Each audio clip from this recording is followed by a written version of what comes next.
Kami masih membuka kesempatan untuk Anda yang ingin memberikan pertanyaan di ruang publik KBR dengan topik KUHP baru abaikan masyarakat adat. Bisa langsung telepon di 0800 2457 893, WhatsApp 0812 118 8181 atau bisa langsung tulis di kolom komentar di channel YouTube Berita KBR. Tadi kita melanjutkan ya Pak Erasmus dan juga Pak Ira, pertanyaan yang sudah disampaikan oleh Ibu Tri di Jakarta. Bisa ditanggapi terlebih dahulu mungkin oleh Pak Erasmus, silakan. Ya, nah yang menurut saya yang akan terjadi justru hukum adat dipakai sebagai dalam tanda petik alat ya. Tapi hukum adat yang dipakai itu adalah hukum adat yang kemudian diubah menjadi cara berpikir kekuasaan. Itu tadi sudah saya sebutkan bahwa KUHP melihat living law itu harus diatur dan dikompilasi dalam peraturan-peraturan daerah. Tidak ada yang menjamin bahwa tidak ada distorsi di sana sini dalam pembuatan perda. Itu Ya, tentang itu. Pasti cara pikir kekuasaan bisa masuk ke dalam. Dan perda itu kan produk hukum yang dikerjakan melalui metode politik, gitu ya. Jadi dan juga oleh pejabat-pejabat politik untuk membuat perda itu. Jadi menurut saya eh, hukum adat itu akan memang logikanya hukum adat itu akan dipakai ketika KUHP tidak mengatur suatu perbuatan atau suatu kejahatan sebagai suatu tindak pidana di dalam KUHP, maka boleh menggunakan hukum yang hidup di dalam masyarakat. Itu kira-kira inti dari pasal 1 dan pasal 2. Tetapi hukum yang hidup di dalam masyarakat adat di dalam masyarakat itu dalam tanda petik hukum adat itu adalah hukum yang harus tunduk pada kekuasaan gitu ya, pada kekuasaan negara. Jadi hukum adat itu diubah mindsetnya menjadi mindset negara. Itu yang akan terjadi. oke. Saya setuju tadi dengan pendapat Ibu itu bahwa memang mesti dikembalikan kepada siapa yang sebetulnya memiliki otoritas untuk menjalankan hukum adat itu, termasuk untuk mengembangkannya, menafsirkannya, dan lain-lain. Saya kira itu penting. Terima kasih. Baik Pak Erasmus, mungkin ada tanggapan tambahan dari Pak Ira. Silakan Pak Ira.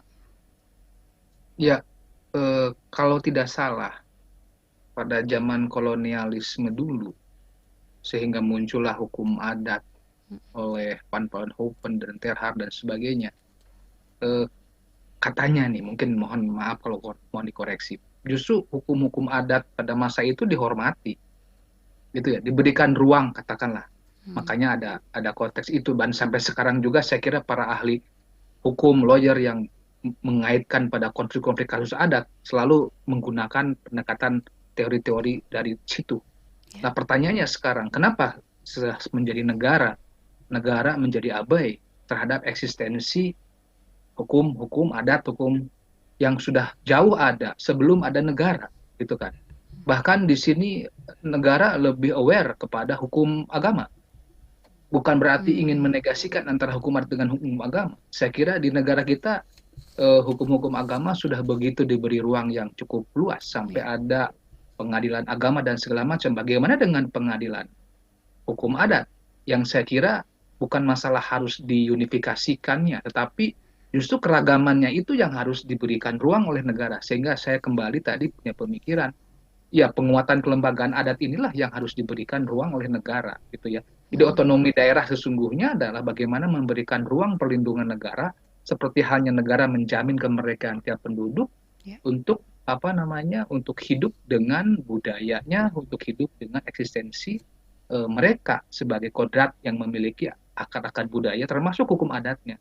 Jadi saya sih hukum adat ini perlu diberikan ruang, dan pada saat mana kemudian negara masuk ketika permasalahan-permasalahan itu memang sudah dianggap mengganggu pada kepentingan negara yang lebih luas, gitu kan. Jadi tidak serta merta Ya. negara harus selalu campur urusan Mhm. tangan, gitu ya. Selama adat masih bisa memberikan apa namanya solusi-solusi yang Ya. bijak dan arif, saya kira kan punya kearifan lokal di sana. Terima kasih. Baik, terima kasih Pak Ira dan juga Pak Erasmus atas tanggapannya. Kembali kita akan bacakan beberapa komentar yang sudah masuk di channel YouTube Berita KBR. Ada Pak Arif Syafruddin. Bagaimana menurut pandangan Bapak cara terbaik untuk memfasilitasi dan mengatur hukum adat yang pastinya sangat bervariasi di 2.000 komunitas dan 70 juta jiwa ini? Bisa ditanggapi dulu oleh Pak Erasmus, silakan Pak Erasmus. Ya, menurut saya tidak dalam rangka mengatur, gitu ya. Em, Justru konteks yang paling utama itu adalah negara hanya cukup menghormati. Nah, kata menghormati itu adalah konsep hak asasi manusia, di mana negara sebetulnya diharapkan pasif. Jadi pasif dan di sisi lain aktif melindungi gitu kira-kira ya. Jadi eh, hukum adat ini tetap dibiarkan hidup dan tumbuh dan berkembang karena itu kan cara hidup, itu filsafat hidup dari sekelompok masyarakat gitu. Jadi itu dibiarkan hidup dan berkembang. Kemudian negara hanya perlu menghormatinya dan di sisi lain negara justru punya kewajiban hak asasi untuk melindungi berlangsungnya hukum-hukum adat itu, bukan dengan cara mengkooptasinya dengan cara KUHP seperti ini justru. Ya. Kalau saya itu Ya. respon terhadap pertanyaan itu. Baik, tanggapan dari Pak Ira? Saya kira kurang lebih sama ya. Hmm. Intinya negara yang penting adalah bagaimana menjamin kemerdekaan tiap penduduk untuk bisa eksis dengan kebudayaannya. Kita harus sadar, Indonesia yang beragam kebudayaan ini sudah relatif aman di dunia dibandingkan bangsa lain yang baru sampai sekarang dua kebudayaan berantem terus ya. Artinya pemerintah juga saya kira perlu melihat secara jeli bahwa di dalam hukum-hukum adat yang berkembang di Indonesia ini, mereka sudah punya mekanisme yang begitu arif saya kira untuk tidak hanya mengatasi hubungan-hubungan manusia dengan manusia, tetapi juga manusia dengan alam, gitu kan. Bagaimana ketika hutan terjaga ketika ada, kalau dalam orang Sunda itu dengan istilah pamali atau tabu, gitu kan. Ya. Dengan adanya tabu, orang sudah takut bisa menjaga hutan, tidak berani untuk mengambil satu daun pun, bahkan harus permisi kan gitu. Jadi saya kira di sini negara yang penting adalah punya koridor kemanusiaan, punya koridor keadilan sosial dan segala macam berdasarkan ideologi kita, bangsa kita, Pancasila. Nah, di luar itu negara boleh bertindak gitu ya dalam tujuan untuk menjaga kestabilan negara dan masyarakat. Saya kira itu saja.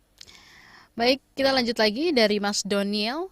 Apakah menurut Bapak masyarakat adat ini pernah nggak diajak berembuk baik dengan penegak hukumnya dan masyarakat adat dalam merancang KUHP ini?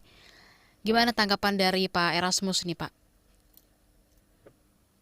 Iya, dalam beberapa kesempatan saya kira kawan-kawan dari masyarakat adat itu pernah diajak bicara ya. Pernah Tapi ya? ini Oke. adalah suatu situasi di mana sebetulnya partisipasi masyarakat adat eh, dalam konteks ini dalam penyusunan KUHP itu tidak efektif. Karena sebetulnya negara melalui para perancang itu sebetulnya juga sudah punya konteks berpikir sendiri dan sehingga apapun yang disuarakan oleh masyarakat itu tidak menjadi perhatian. Karena saya misalnya mengambil contoh, kami terlibat di dalam satu koalisi tolak RKUHP ketika belum ditetapkan menjadi undang-undang. Jadi hal-hal yang tadi saya bicarakan dan juga saya kira banyak yang disampaikan Pak Ira tadi juga kami sampaikan ketika itu ke pemerintah ya. Tetapi kan akhirnya apa yang kami suarakan itu tidak terefleksikan di dalam teks KUHP. Artinya memang kami melihat bahwa partisipasi itu selalu menjadi isu penting di Indonesia, terutama konteksnya adalah partisipasi yang penuh dan efektif. Penuh itu boleh jadi dipenuhi karena ada banyak pertemuan yang juga dihadiri oleh kelompok-kelompok masyarakat, tetapi efektifkah? Belum tentu, gitu ya, belum tentu karena di sana ada keinginan yang lebih kuat dari kekuasaan, gitu, saya kira. Oke, dari Pak Ira, tambahannya Cukup, seperti apa, Pak? cukup dulu sementara. Cukup dulu sementara, baik. Kita ke Samarinda nih, ada Bapak Surya melalui WhatsApp yang sudah masuk. Apakah UHP ini bisa mengancam hukum masyarakat adat hingga budaya dan hukum mereka jadi punah? Nah, Pak Ira silakan. Ya, eh, saya kira begini, tidak serta-merta seluruh KUHP itu negatif, maksud saya begitu kan. Yang saya maksudkan bahwa KUHP itu ada ruang-ruang yang belum memberikan penjaminan terhadap eksistensi hukum adat, gitu kan. Kedua, tidak semua kasus-kasus pidana itu yang berkaitan dengan kehidupan living law itu kan bisa diselesaikan dengan hukum negara, kan gitu. Bahwa memang ada yang perlu negara campur tangan dalam konteks itu, tetapi tidak juga kemudian negara menjadi memonopoli terhadap hak-hak dalam penyelesaian konflik-konflik di masyarakat adat. Saya kira seperti itu, karena kita juga perlu memahami bahwa hukum dalam perspektif masyarakat itu kan tidak hanya hitam atas putih sebuah aturan, tetapi juga sebagai proses sosial, proses filosofis gitu ya, yang orang bisa saja berubah dalam waktu yang singkat ketika orang kemudian disadarkan oleh ketua adatnya, oleh masyarakatnya, oleh keluarganya untuk kembali pada nilai-nilai keadatan yang luhurnya. Jadi tidak serta-merta kemudian orang itu harus kemudian hitam atas putih dan kemudian mendapatkan reward and punishment-nya. Kebanyakan pidana malah lebih kepada punishment-nya, tidak kepada reward-nya, kan gitu. Di adat ada reward-nya, saya kira seperti itu. Terima kasih. Baik, kita lanjut lagi dari Ibu Salsa di Jakarta. Selain tradisi dan hukum yang sudah disebutkan tadi, dampak apa lagi yang berimbas pada kehidupan masyarakat adat yang terpengaruh dari KUHP ini? Gimana nih Pak Erasmus? Silakan ditanggapi Pak. Ya, saya kira mirip-mirip dengan pertanyaan pertama. Saya kira gini, pasal tentang living law itu sendiri sebetulnya kalau dia berdiri begitu saja, itu sebetulnya tidak bermasalah ya. Tidak bermasalah, hanya memang hakim akan kesulitan dalam mengoperasionalisasikannya. Yang bermasalah dari KUHP itu adalah cara pikir tentang living law yang kurang tepat, satu. Kemudian kedua, cara mengoperasionalisasikan living law di dalam pasal-pasal di dalam KUHP itu yang bermasalah. Sehingga kalau dikatakan apakah ini ancaman, saya bisa katakan ini ancaman serius terhadap keberlangsungan hukum adat itu sendiri. Karena gini, kompilasi hukum adat ke dalam peraturan-peraturan daerah, itu memang akan mematikan hukum adat. Karakter dari hukum tertulis itu kan begitu, dia mati seketika itu juga saat dia ditulis, gitu. Dan tidak memungkinkan untuk interpretasi yang lain. Hukum yang hidup di dalam masyarakat tidak begitu karakternya. Dia responsif terhadap situasi khusus. Satu kasus yang sama bisa jadi hukumannya berbeda. Jadi itu yang menurut saya nilai lebih dari hukum yang hidup di dalam masyarakat itu, karena dia sangat responsif terhadap kebutuhan masyarakat itu sendiri. Baik. Saya kira selain itu ancaman yang lain dari KUHP ini adalah living law itu hanya dipakai dengan semangat menghukum, gitu ya. Living law tidak dipakai untuk semangat meringankan hukuman atau membebaskan orang dari hukuman. Itu masalah yang lain lagi dari KUHP. Jadi seolah-olah living law itu memang karakternya menghukum, padahal tidak begitu living law dalam pengertian hukum adat itu.